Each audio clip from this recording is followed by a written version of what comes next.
नमस्कार, आप देख रहे हैं डे नाइट इंडिया टीवी और मैं हूं दीनदयाल। बाबा साहब डॉक्टर भीमराव अम्बेडकर जी की पुण्यतिथि के पूर्व संध्या के अवसर पर यहाँ पर उनके विचारों को लेकर गाजियाबाद का अरसला है मोहन नगर अम्बेडकर नगर में परिचर्चा की गई। उनके विचारों को, उनकी शिक्षाओं को समाज में आगे फैलाने पर जोरदार चर्चा हुई। यहाँ पर महिलाओं को, सामाजिक कार्यकर्ताओं को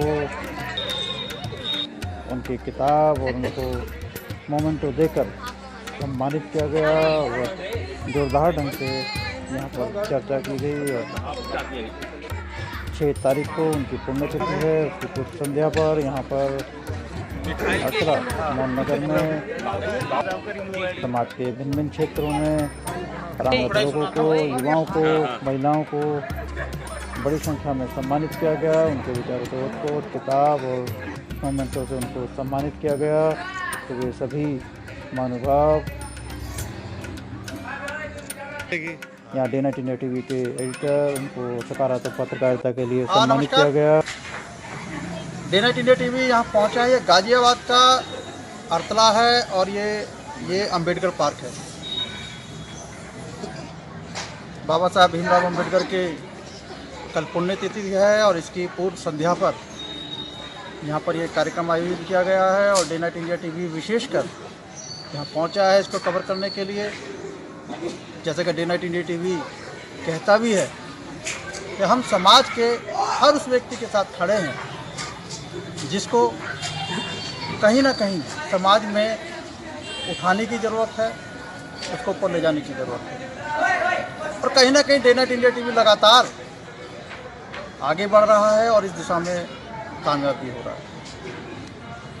यहाँ इस कार्यक्रम में बाबा साहब भीमराव अम्बेडकर जी के विचार यहाँ रखे गए, विचारों को चर्चा की गई। उनके विचारों को लेकर आगे बढ़ा जाए, समाज में आगे बढ़ा जाए, समाज को आगे बढ़ा जाए और समाज में जो घृणा फैल रही है उसको किस ढंग से जो है वो उसको रोका जाए, उस पर भी चर्चा की गई। और यहाँ पर विशेष तौर पर कुछ महिलाओं को सम्मानित किया गया। उनको मेरे हाथ में बाबा साहब की बुक है उनकी लिखी हुई, बुद्ध और उनका दम। ये महिलाओं को विशेष तौर पर जो है वो उनको दी गई, सम्मानित किया गया। उसके साथ जो है मोमेंटो से सम्मानित किया गया। और यहाँ पर हम बात करेंगे, कुछ लोग हैं यहाँ पर आज के कार्यक्रम को आयोजित करने के पीछे उनका क्या मकसद था, उनसे बात करेंगे। महावीर जी हैं हमारे साथ में, वकालत करते हैं। महावीर जी, सबसे पहले तो आपको बहुत बहुत स्वागत है डे नाइट इंडिया टीवी में। आज का ये कार्यक्रम हुआ है,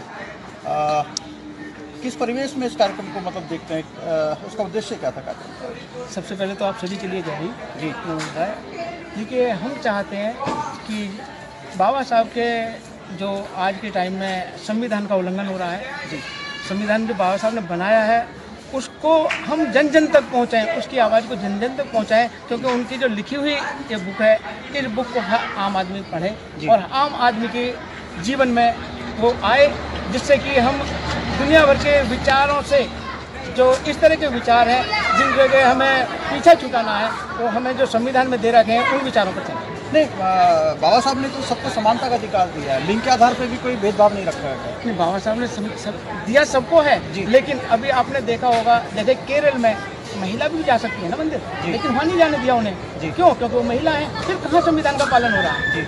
संविधान का पालन तो तब होगा जब हर महिला हर जगह जाए। जैसे कि आज पायलट बन रही है, हम उनको मानते हैं, तो बाबा साहब के संविधान की वजह से जा रही है। नहीं, बाबा साहब ने तो कहा था कि पढ़ो और आगे बढ़ो, लेकिन ये मनुवादी जाने नहीं देंगे ना जी, तो उसमें क्या करेंगे? नहीं, इसमें मनुवादी बीच में सरकार भी तो आती है ना। सरकार ऐसा माहौल नहीं पैदा करा, आप ये कह सकते हैं सरकार ने ऐसा माहौल पैदा नहीं होने दिया कि समाज आगे बढ़ सके या महिलाएं भी पढ़ सकें।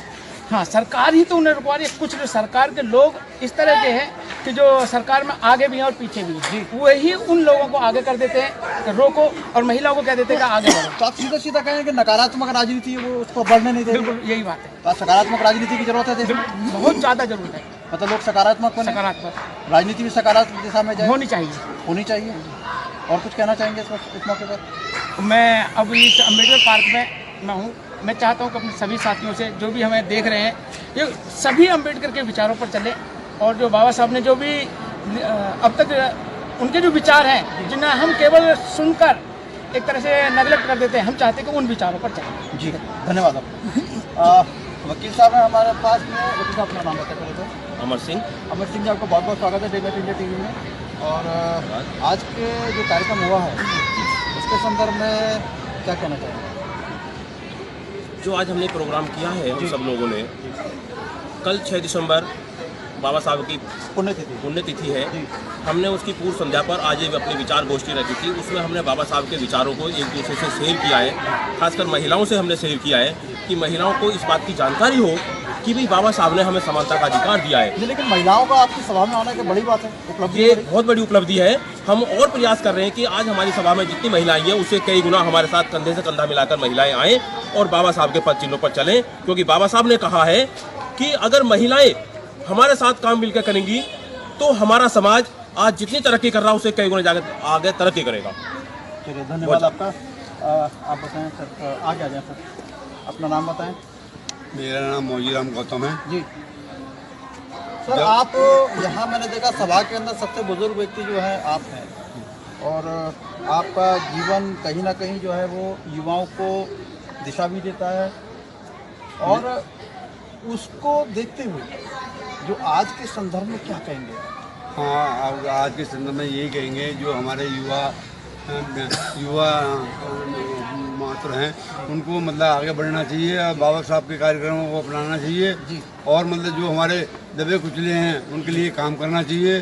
जो हमारे लोग पढ़े लिखे हैं वो इस काम के लिए हेल्प नहीं कर रहे हैं। हम चाहते हैं कि उन लोगों से भी हम उम्मीद रखें कि अनपढ़ लोगों को बढ़ाएं और आगे बढ़ाएं। तो कुल मिला के ये है कि जो समाज के अंदर जो अशिक्षा है, हाँ, उसको दूर किया जाए और शिक्षित किया जाए। जी, अगर सब लोग शिक्षित हो जाते हैं समाज अपने आप आगे बढ़ेगा। यही बात है। बिल्कुल बिल्कुल। और कुछ कहना चाहेंगे? भाई यही कहना चाहते हैं कि ये जो अम्बेडकर पार्क है, हम सब लोगों ने मिल करके जहाँ पे मतलब कहने का यहाँ पे बड़ा गंदगी होती थी, कीचड़ होती थी, उसको सुंदर बनाने में सभी लोगों का सहयोग रहा है। हम उम्मीद करते हैं कि हमारे सब साथी आगे मिलकर उसको सुंदर बनाएंगे और आगे बढ़ाएंगे।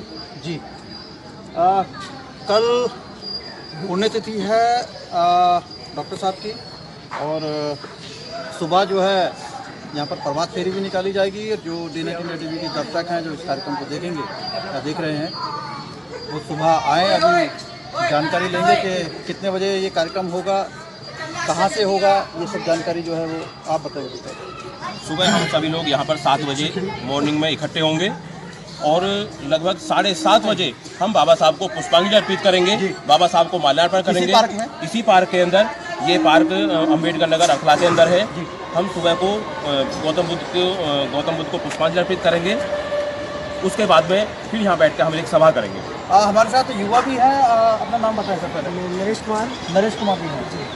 क्या कहना चाहेंगे आप? आज युवा है, युवाओं को क्या संदेश दे रहे हैं? जल्दी से। मैं यही कहना चाहूँगा कि जो ये आज की जो सरकार है, मनुवादी सरकार है, और इन्होंने जैसे कि हमारे आरक्षण को बांटने की कोशिश की है, ये सीधा हम लोगों के अंदर फूट पड़ाने की बात करी है। और इससे हमें, इस सरकार से हमें सचेत रहना चाहिए, क्योंकि ये क्या चाहते हैं, ये लोग चाहते हैं कि ये जो बाबा साहब का संविधान है इनको ख़त्म करके मनुस्मृति का प्रयोग किया जाए। सर, मैं आपकी बात को काट रहा हूँ, बीच में माफ़ी चाहूँगा। देखिए, जो आरक्षण का जो व्यवस्था हमारे देश के अंदर है उसको कोई ख़त्म नहीं कर सकता, फिलहाल नहीं कर सकता। हालांकि बाबा साहब ने भी कहा था कि एक स्थिति के बाद आरक्षण को ख़त्म हो जाना चाहिए।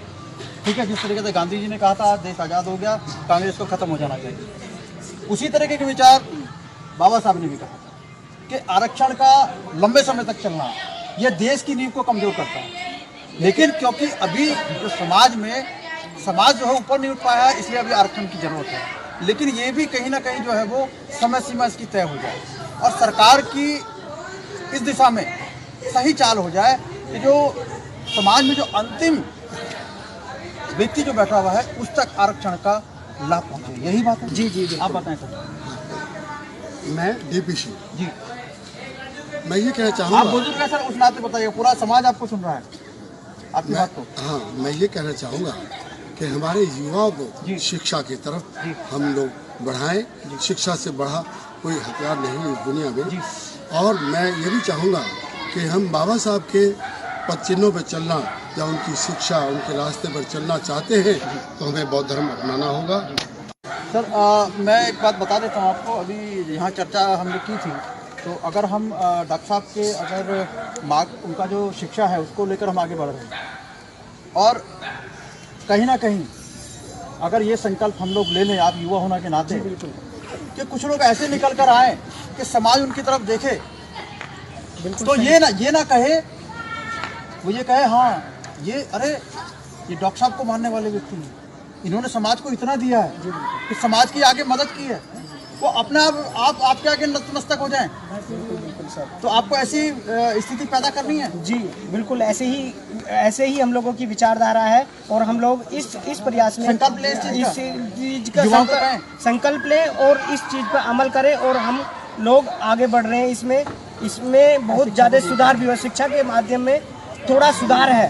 जो दलित लोग हैं पहले बहुत बुरी दशा से थे, पढ़ते नहीं थे, लेकिन आज के युवा जो हैं वो पढ़ाई लिखाई पे ध्यान रख रहे हैं और दलित समाज के लोग एसडीएम, डीएम और पायलट और अधिकतर अच्छी ऊंची नौकरियों पे भी जा रहे हैं, जो समाज में यानी एक समानता लाने की कोशिश कर रहे हैं। दलित समाज अभी बहुत पिछड़ा हुआ है और आरक्षण तब तक खत्म नहीं होना चाहिए जब तक कि समानता की श्रेणी में खड़े ना हो जाए। नहीं, लेकिन जो आरक्षण की मांग कर रहे हैं, जो आरक्षण को लेकर जो राजनीति कर रहे हैं लोग, जब वो लोग आपकी मांग को पूरा नहीं करवा पा रहे हैं तो ऐसे लोगों को तो आपको वोट करना चाहिए ना। अगर आपको समाज को नहीं उठा पा रहे हैं लेकिन राजनीति आपके ऊपर कर रहे हैं, जी बिल्कुल, वोट आपके नाम पर ले रहे हैं, जी बिल्कुल, ये तो आपको इस चीज का मतलब सामना करना चाहिए, आपको कहना चाहिए खुलकर, ये अपने नेताओं को जो है समझाना चाहिए, बोलना चाहिए उस बारे में। ये जितने भी एमपी एमएलए होते हैं आरक्षण की सीट पे ये जीत तो जाते हैं, वहाँ बाबा साहब का नाम लेके हम लोगों की जो वोट है वो सब ले तो लेते हैं, लेकिन जब वो संसद के अंदर जाते हैं तो कोई भी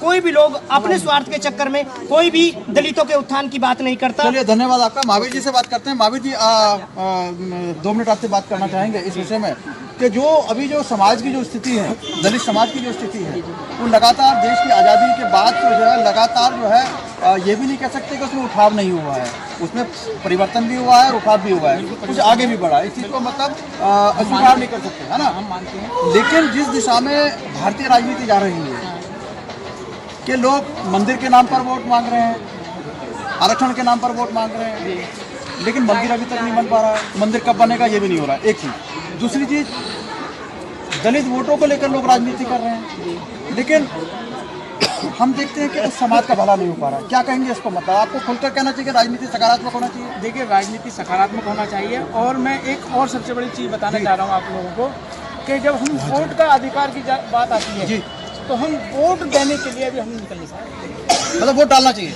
हम लोगों को वोट डालना चाहिए और घर से निकलना चाहिए जी। जब तक हम वोट नहीं डालेंगे तो हमारी सरकार नहीं बनेगी, सरकार नहीं बनेगी तो हमारे कोई नियम कानून नहीं लागू होंगे। जब हमारे नियम कानून तब होंगे जब हमारी सरकार बनेगी। देखिए, सबसे बड़ी बात है कि जब हम देखते हैं समाज में हमारे यहाँ के अलग तरीके के खाली दिख रहा है कि हमें लगता है कि एक व्यक्ति, कोई एक ऐसा चेहरा हमारे सामने आ गया जिसको हम कहते हैं कि ये शायद हमारे समाज का उत्थान करेगा, लेकिन वैसा होता नहीं है। वो वोट लेकर चला जाता है, चुन जाता है, मुख्यमंत्री बन जाता है और पार्लियामेंट में पहुँच जाता है, लेकिन जो दलित समाज है वो वहीं का वहीं खड़ा है। तो ये भी एक मतलब अच्छा बाबा साहब के नाम पर वोट करेंगे जी, हम लोगों से वोट लेते हैं जी, और हमारे ही समाज के लोग जी संसद में पहुंचते हैं, विधानसभा में पहुंचते हैं, लेकिन हमारे हक की आवाज़ नहीं। मैं अपने वोटरों से खासकर कहना चाहता हूं कि उन लोगों को वोट दें जो हमारी आवाज़ है जी, उन लोगों को वोट, उन लोगों को दोनों को मतलब जो हमारी आवाज़ उठाए, जो आपकी आवाज़, हमारे समाज की आवाज़ उठाए। क्या आवाज़ है? मतलब आप लोगों की आवाज़ क्या है? ये जानना, मैं समाज जानना चाहता, देश जानना चाहता है। हमारी आवाज़ ये है कि हमारी शिक्षा का स्तर जी वो ऊँचा।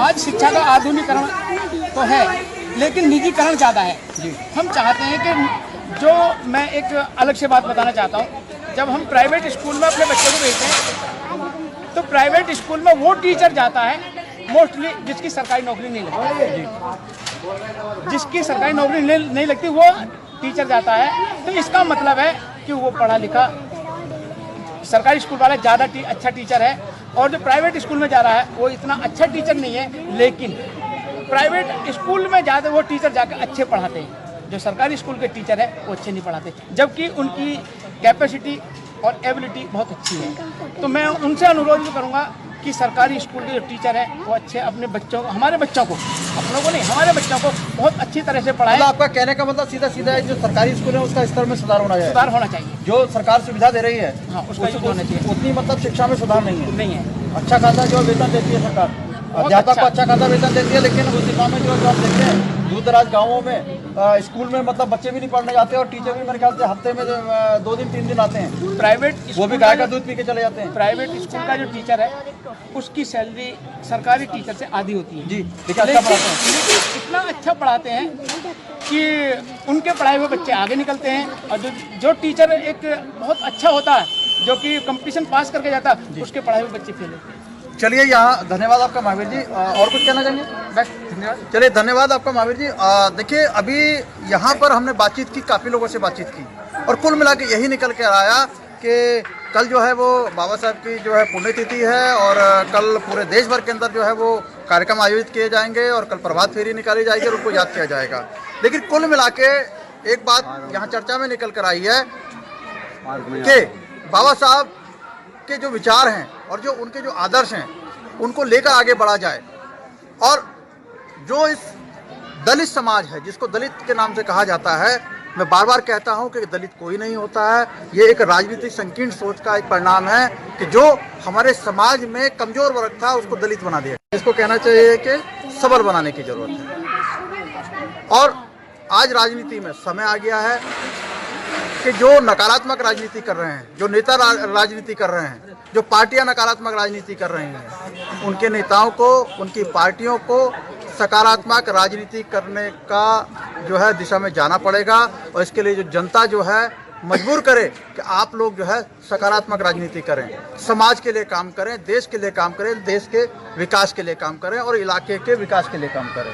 और जो लोग इन सब मापदंडों पर खरा नहीं उतरता है, जनता को साफ जो है कह देना चाहिए कि इस बार आप चुनाव में हमारे यहाँ वोट मांगने ना आए, और इस बार आपको जो है वोट नहीं मिलेगा। और यदि ऐसा होता है देश के अंदर, देखिए आज परिवर्तन की जरूरत है, लोग स्वीकार कर रहे हैं कि आज देश में सकारात्मक राजनीति की जरूरत है, और यही देश के हर वर्ग को ताकत दे सकता है, आगे बढ़ा सकता है, और सबको समानता के अधिकार देते हुए सबको आगे बढ़ाएगा। डे नाइट इंडिया टीवी के लिए गाजियाबाद के अरतला से Deendayal. Day night India TV सभी देशवासियों से मार्मिक अपील करना चाहता है कि शादियों में भोजन की प्लेट में भोजन को व्यर्थ ना छोड़ें, और ये कहीं ना कहीं जो माँ अन्नपूर्णा है उसका अपमान है। अपने दर्शकों को बता देना चाहते हैं 25 नवंबर 2020 देवोत्थान एकादशी और तुलसी विवाह के साथ ही जो है वो शुभ मुहूर्त शुरू हो जाएगा, और देश भर में शादी विवाह शुरू हो जाएंगे।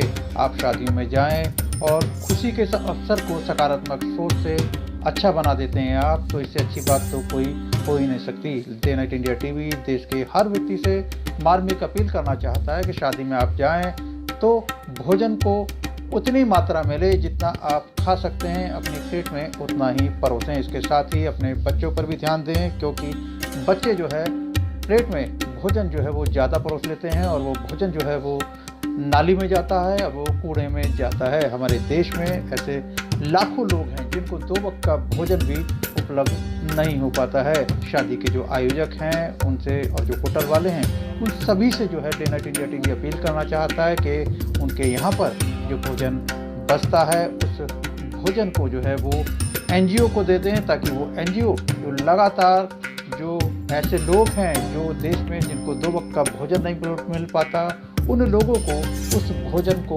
उन तक पहुंचाते हैं। तो ये डे नाइट इंडिया टीवी की एक मार्मिक अपील है, और देशवासी हमें उम्मीद है कि इस अपील के ऊपर जो है वो अमल करेंगे, और इससे जो शादी ब्याह में जो भोजन व्यर्थ जाता है उसको व्यर्थ जाने से रोकेंगे। धन्यवाद। नमस्कार, डे नाइट इंडिया टीवी आपके लिए जल्द आ रहा है, आपके और आपके अपनों के लिए आपकी कामयाबी की बात दीनदयाल जी के साथ। आप कारोबारी हैं, आप कलाकार हैं या आर्टिस्ट हैं या आम दुकानदार या कोई भी सफल सेवा प्रदान करता, आपकी सफलता हजारों और लाखों लोगों तक पहुंचाना चाहते हैं तो आपके दिल की बात डे नाइट इंडिया टीवी पर होगी, एडिटर दीनदयाल जी के साथ। तो जल्द अपनी दिल की बात हमें लिख भेजें हमारे व्हाट्सएप नंबर 9899011836 या हमारी मेल आईडी पर आप अपना मेल भेज सकते हैं। हमारी मेल आईडी है daynightIndiaTV@gmail.com, reshamdayal@gmail.com, deendayal.journalist@gmail.com। नियम व शर्तें लागू हैं, सभी अधिकार चैनल के पास सुरक्षित हैं। तो फिर जल्द कीजिए अपने दिल की बात हमारे साथ। यदि आप खबरों के माध्यम से हमारे YouTube channel day night India TV के साथ जुड़ना चाहते हैं तो आप चैनल को पहले सब्सक्राइब करें, लाइक करें और शेयर करें। हमारी मेल आईडी है deendayal.journalist@gmail.com, daynightIndiaTV@gmail.com। हमारा व्हाट्सएप नंबर है 9899011836।